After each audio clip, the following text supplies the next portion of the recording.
평생 건강식이라고 믿어온 그 생선이 사실은 뇌졸중과 기억력 감퇴를 부를 수도 있다는 사실 알고 계신가요? 많은 분들이 고기를 줄이고 생선을 늘리면 무조건 건강해진다고 생각하십니다. 저도 처음엔 그렇게 믿었습니다. 저는 김혜진입니다. 30년간 노년 영양과 뇌혈관 건강을 연구해온 박사입니다. 대학병원 영양센터에서 시작해서 지금까지 수천 명의 어르신들 식습관을 직접 추적하고 분석해왔습니다. 연구 초기만 해도 저도 생선은 무조건 좋은 음식이라고 생각했습니다. 고기를 줄이고 생선을 늘리면 혈관이 깨끗해진다고 믿었죠. 그런데 실제로 60세 이상 어르신들의 식습관을 10년 넘게 추적하면서 완전히 반대의 결과를 보았습니다. 몸을 망치는 건 생선 자체가 아니라 어떤 생선을 어떤 조리법으로 얼마나 자주 먹느냐에 달려 있었습니다. 같은 생선이라도 종류와 크기, 원산지, 조리 방식에 따라 약이 되기도 하고 독이 되기도 했습니다. 오늘은 많은 분들이 건강식으로 착각하는 생선 4가지와 반대로 뇌와 혈관을 지켜주는 생선 4가지를 정확하게 말씀드리겠습니다. 이 정보는 제가 30년간 현장에서 직접 확인한 내용입니다. 특히 요즘처럼 마트에서 다양한 생선을 쉽게 구할 수 있는 시대에는 더욱 선택이 중요합니다. 잘못된 선택 하나가 여러분의 노후 건강을 크게 좌우할 수 있습니다. 이 내용 처음 들으셨나요? 댓글로 여러분의 생각을 들려주세요. 얼마 전 부산에 사는 68세 박영수님이 저를 찾아오셨습니다. 고기 대신 생선만 먹은 지 1년이 넘었다며 몸이 더 가벼워졌을 거라 생각했는데 요즘 이상하다고 하셨죠. 손이 자주 떨리고 머리가 멍하며 가끔 가슴이 두근거렸다고 합니다. 식습관을 자세히 여쭤보니 매일 아침 고등어 한 토막과 저녁엔 참치 통조림 샐러드를 드셨더군요. 건강을 위해 육류를 완전히 끊고 생선으로만 단백질을 섭취하신 거였습니다. 검사 결과 혈액 내 수은 수치가 안전 기준의 5배를 넘었고 원인은 바로 매일 먹던 대형 고등어와 통조림 참치였습니다. 박영수님은 생선의 크기나 종류는 전혀 신경 쓰지 않으셨습니다. 그저 생선이면 다 좋다고 생각하셨던 거죠. 3개월간 식단을 완전히 바꾸고 작은 정어리와 대구 위주로 조정했더니 손 떨림이 사라지고 머리도 맑아지셨습니다. 이 이야기를 끝까지 들어야 전체 흐름을 알 수 있습니다. 비슷한 사례가 정말 적지 않습니다. 좋다고 믿은 습관이 오히려 노화 속도를 앞당기는 경우가 많습니다. 생선이 건강식인 건 맞지만 무턱대고 아무 생선이나 먹으면 안 됩니다. 오늘 이 영상에서 말씀드릴 내용은 여러분의 생선 선택 방식을 완전히 바꿀 수 있는 중요한 지혜입니다. 이 이야기를 끝까지 듣고 실천하셔야만 진정한 변화를 경험할 수 있습니다. 혹시 아직 구독과 좋아요를 누르지 않으셨다면 지금 바로 눌러주세요. 이 채널은 여러분의 건강한 노년을 응원합니다. 끝까지 보지 않으시면 가장 중요한 실천법을 놓치게 됩니다. 마지막에 나올 단 하나의 습관이 모든 것을 바꿀 수 있습니다. 이런 중요한 정보를 더 많은 분들이 알 수 있도록 구독과 좋아요로 응원해주세요. 그래서 오늘은 피해야 할 생선과 좋은 생선을 명확히 구분해 드리려 합니다. 여러분의 식습관을 바꾸는 작은 실천만으로도 충분히 건강을 되찾을 수 있습니다. 그래서 이제는 우리 일상에서 위험한 생선들을 하나씩 짚어보겠습니다. 첫 번째로 말씀드릴 생선은 양식 틸라피아입니다. 마트에서 정말 흔하게 볼 수 있죠. 값이 싸고 요리하기 쉬워서 많은 분들이 자주 사십니다. 살이 부드럽고 비린내가 적어서 어르신들도 부담 없이 드시기 좋아 보입니다.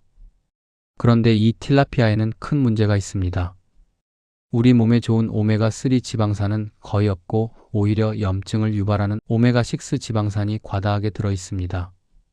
한국영양연구원에서 조사한 결과를 보면 양식 틸라피아의 오메가3 함량은 자연산 생선 대비 10분의 1 수준밖에 안 됩니다. 전북에 사시는 70세 김순자님 이야기를 들려드리겠습니다. 김순자님은 매주 2~3번씩 틸라피아를 찜으로 해 드셨습니다. 가격도 저렴하고 순해서 소화도 잘 된다고 생각하셨죠. 그런데 6개월쯤 지나니까 무릎 관절 통증이 점점 심해지기 시작했습니다. 처음엔 나이 탓이라고만 생각하셨는데 영양 상담을 받으러 오셨을 때 식단을 분석해보니 오메가6 과다 섭취가 원인이었습니다. 틸라피아를 끊고 자연산 대구로 바꾸신 지 2달 만에 관절 통증이 눈에 띄게 줄어들었습니다. 양식 생선을 완전히 피하라는 게 아닙니다. 다만 양식이라면 반드시 인증 표시를 확인하고 자연산 생선과 번갈아 드시는 게 좋습니다. 건강식으로 싸고 순하다는 문구에만 의존하지 마세요. 여러분은 생선 살 때 라벨을 꼼꼼히 보시나요? 두 번째는 대형 고등어입니다. 고등어는 오메가3가 풍부한 건강 생선으로 유명하죠. 그런데 크기가 문제입니다. 크고 오래 산 고등어일수록 수은 축적량이 높아집니다. 바다 먹이사슬 상위에 있는 생선일수록 작은 물고기를 많이 먹기 때문에 중금속이 몸에 쌓입니다. 미국 식품의 약국 자료에 따르면 대형 고등어의 수은 함량은 안전 기준의 10배까지 올라갈 수 있다고 합니다. 특히 60세 이상 어르신들은 해독 기능이 젊은 사람보다 약하기 때문에 수은이 더 오래 몸에 남습니다.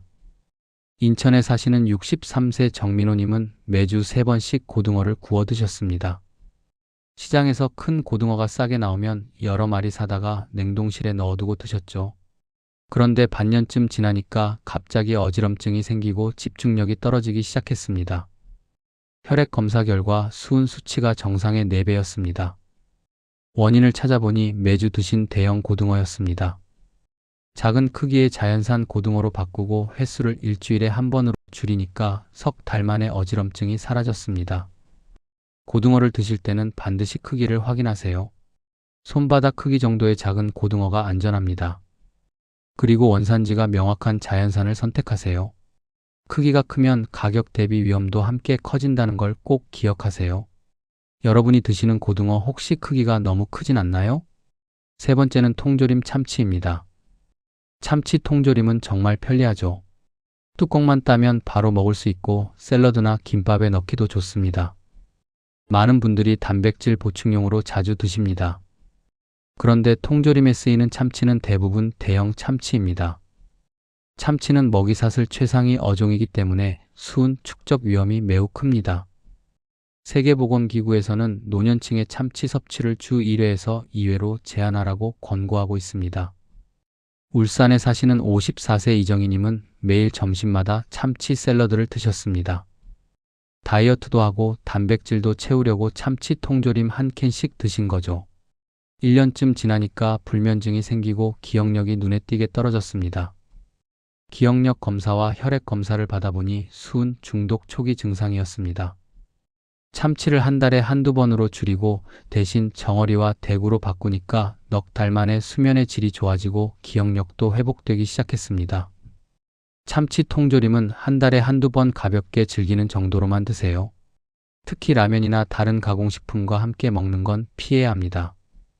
나트륨과 중금속이 동시에 들어가면 혈관 건강에 더 큰 부담이 됩니다.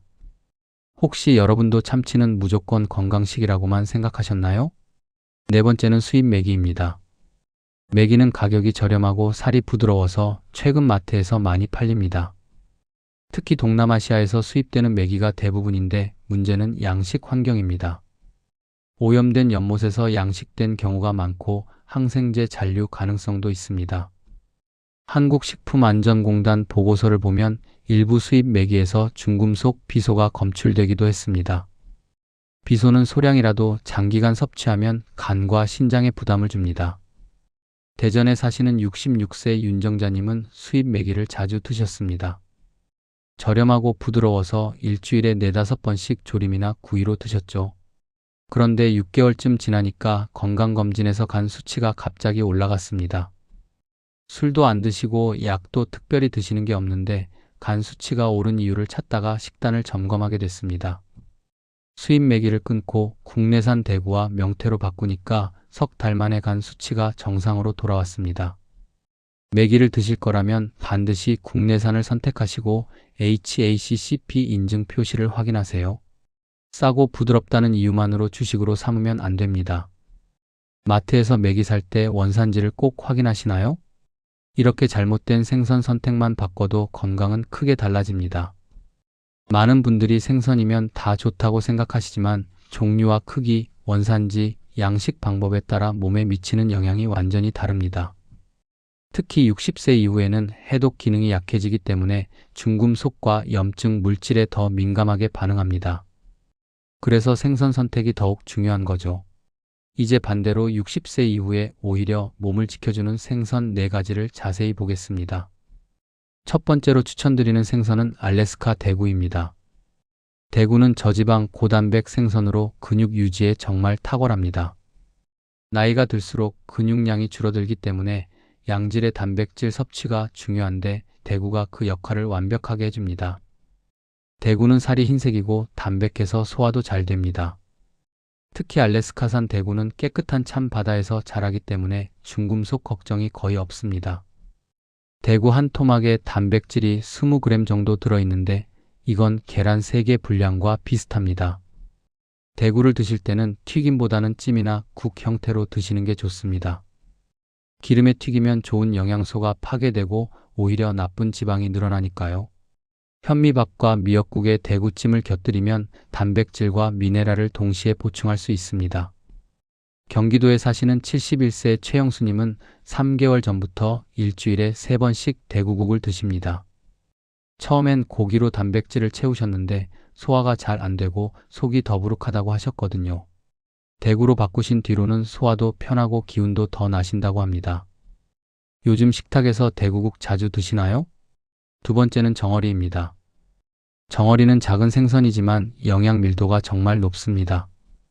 오메가3 지방산은 물론이고 칼슘과 비타민 D가 아주 풍부합니다. 뼈째 먹을 수 있어서 골다공증 예방에도 좋고 뇌 건강에도 도움이 됩니다. 정어리는 먹이사슬 하위에 있는 작은 생선이라 중금속 축적 걱정이 거의 없습니다. 크기가 작을수록 안전하다는 원칙을 생각하면 정어리가 가장 이상적인 선택입니다. 한국해양수산개발원 자료를 보면 정어리의 오메가3 함량은 연어보다 높습니다. 다만 통조림 정어리는 염분이 많이 들어있으니까 가능하면 신선한 정어리를 선택하세요. 정어리찜이나 샐러드로 드시면 됩니다. 주 2회 정도 정어리를 식단에 넣으면 혈액순환이 좋아지고 기억력 유지에도 도움이 됩니다. 강원도에 사시는 65세 박선영님은 정어리를 정말 좋아하십니다. 매주 시장에서 신선한 정어리를 사다가 무침이나 구이로 드신다고 합니다. 정어리를 꾸준히 드신 지 1년이 넘었는데 콜레스테롤 수치가 정상으로 돌아오고 혈압도 안정됐다고 하십니다. 작은 생선이 더 건강하다는 말 공감되시나요? 세 번째는 알래스카 연어입니다. 연어는 오메가3가 풍부한 건 다들 아시죠? 그런데 연어의 진짜 장점은 항산화 성분인 아스타잔틴에 있습니다. 아스타잔틴은 연어 살을 붉게 만드는 성분인데 뇌세포를 보호하고 염증을 줄여주는 효과가 뛰어납니다. 미국 알츠하이머 연구센터 보고서를 보면 일주일에 2번 이상 연어를 먹은 노년층은 치매 발생률이 40% 낮았다고 합니다. 연어의 오메가3와 아스타잔틴이 뇌 건강을 지켜주는 거죠. 연어를 드실 때는 기름에 튀기지 말고 중온에서 구우세요. 너무 높은 온도에서 조리하면 좋은 지방이 산화돼서 오히려 몸에 안 좋습니다.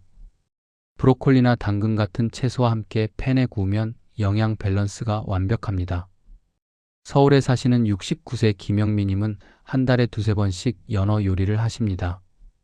마트에서 알래스카산 연어를 사다가 올리브유에 살짝 구워서 샐러드와 함께 드신다고 합니다. 연어를 꾸준히 드신 뒤로 기억력이 좋아지고 집중력도 높아졌다고 하십니다. 연어 요리 어떤 방식으로 즐기시나요? 네 번째는 송어입니다. 송어는 깨끗한 계곡 물에서 자라는 생선입니다. 양식이라도 수질 관리가 철저하기 때문에 수은 축적이 거의 없습니다. 단백질과 오메가3가 풍부하고 특히 비타민 B군이 많이 들어있어서 신경 건강에 좋습니다. 송어는 맛이 담백하고 부드러워서 어르신들이 드시기 편합니다. 소화도 잘 되고 비린내도 적어서 생선을 잘 못 드시는 분들도 부담 없이 드실 수 있습니다. 국내 양식장에서 생산되는 송어는 안전성 검사도 철저하게 받기 때문에 믿고 드실 수 있습니다. 송어를 조리할 때는 소금이나 간장 양념을 최소화하세요. 나트륨을 줄이는 게 혈관 건강에 중요하니까요. 된장찌개에 넣거나 미역국에 곁들여 드시면 깔끔하고 건강한 한 끼가 됩니다. 충남에 사시는 62세 이경호님은 일주일에 한 번씩 송어회를 드십니다. 양식장에서 직접 사온 신선한 송어를 초고추장에 찍어 드신다고 합니다. 송어를 드시기 시작한 뒤로 피부도 좋아지고 기운도 더 나신다고 하십니다. 송어를 가정식으로 드셔본 적 있으신가요? 정리하자면 작은 생선, 깨끗한 수원, 저염조리 이 세 가지만 지키면 생선은 약이 됩니다. 대형 생선보다는 작은 생선을 선택하고 양식이라면 원산지와 인증 표시를 확인하세요. 그리고 튀김보다는 찜이나 구이로 조리하는 게 좋습니다. 생선을 고를 때 가격만 보지 마시고 크기와 원산지를 먼저 확인하는 습관을 들이세요. 조금 비싸더라도 안전하고 영양가 높은 생선을 선택하는 게 장기적으로 여러분의 건강을 지키는 길입니다. 이제 오늘 내용의 핵심을 정리하며 마무리하겠습니다. 오늘 우리가 배운 내용 결코 복잡하지 않습니다. 생선은 무조건 좋다는 상식이 아니라 어떤 생선을 어떻게 먹느냐가 건강을 결정한다는 사실입니다. 같은 생선이라도 선택에 따라 약이 될 수도 있고 독이 될 수도 있습니다. 피해야 할 생선 4가지를 다시 한번 말씀드리겠습니다. 양식 틸라피아는 오메가6 과다로 염증을 유발합니다. 대형 고등어는 수은 축적 위험이 큽니다. 통조림 참치는 중금속이 쌓여 있고 수입 메기는 항생제와 비소 걱정이 있습니다. 반대로 좋은 생선 4가지도 기억하세요. 알래스카 대구는 저지방 고단백으로 근육을 지켜줍니다. 정어리는 오메가3와 칼슘이 풍부해서 뼈와 뇌를 보호합니다. 알래스카 연어는 아스타잔틴으로 뇌세포를 지키고 송어는 깨끗한 환경에서 자라 안전합니다. 잘못된 상식으로 생선을 관리하면 수은과 염증이 쌓여 기억력과 혈관이 서서히 약해집니다. 손 떨림과 어지럼증이 생기고 집중력이 떨어지며 결국 뇌혈관 질환 위험이 높아집니다. 올바르게 관리하면 혈액순환이 맑아지고 머리가 맑아집니다. 근육량이 유지되고 뼈가 튼튼해지며 기억력도 좋아집니다. 작은 식습관 변화가 이렇게 큰 차이를 만듭니다. 오늘 당장 실천할 수 있는 단 하나의 제안은 이것입니다. 이번 주 장 보실 때 큰 생선 대신 작은 정어리 한 봉지를 담아보세요. 통조림 참치 대신 신선한 대구를 선택해보세요. 그 한 끼가 노후 건강을 바꾸는 첫걸음이 될 수 있습니다. 마트에서 생선을 고를 때 이제는 가격표만 보지 마시고 원산지와 크기를 먼저 확인하세요. 라벨에 적힌 양식인지 자연산인지 국내산인지 수입산인지를 꼭 체크하세요. 작은 습관 하나가 10년 후 여러분의 건강을 완전히 바꿀 수 있습니다. 30년간 수천 명의 어르신들을 만나면서 제가 확실히 깨달은 게 있습니다. 건강은 거창한 게 아니라 매일의 작은 선택에서 만들어진다는 것입니다. 오늘 저녁 식탁에 올릴 생선 한 토막이 여러분의 미래를 결정합니다. 다음 영상에서는 튀김 기름 한 번 더 쓰면 뇌혈관이 어떻게 달라지는가에 대해 이야기하겠습니다. 기름 재사용이 왜 위험한지 산화된 기름이 혈관에 미치는 영향을 구체적으로 말씀드리겠습니다. 오늘 내용이 도움되셨나요? 여러분 생각은 어떠신가요? 공감되셨다면 한 줄 남겨주세요. 어떤 생선을 주로 드시는지 댓글로 나눠주시면 다음 영상 만드는 데 큰 도움이 됩니다. 여러분의 건강한 노년을 응원합니다.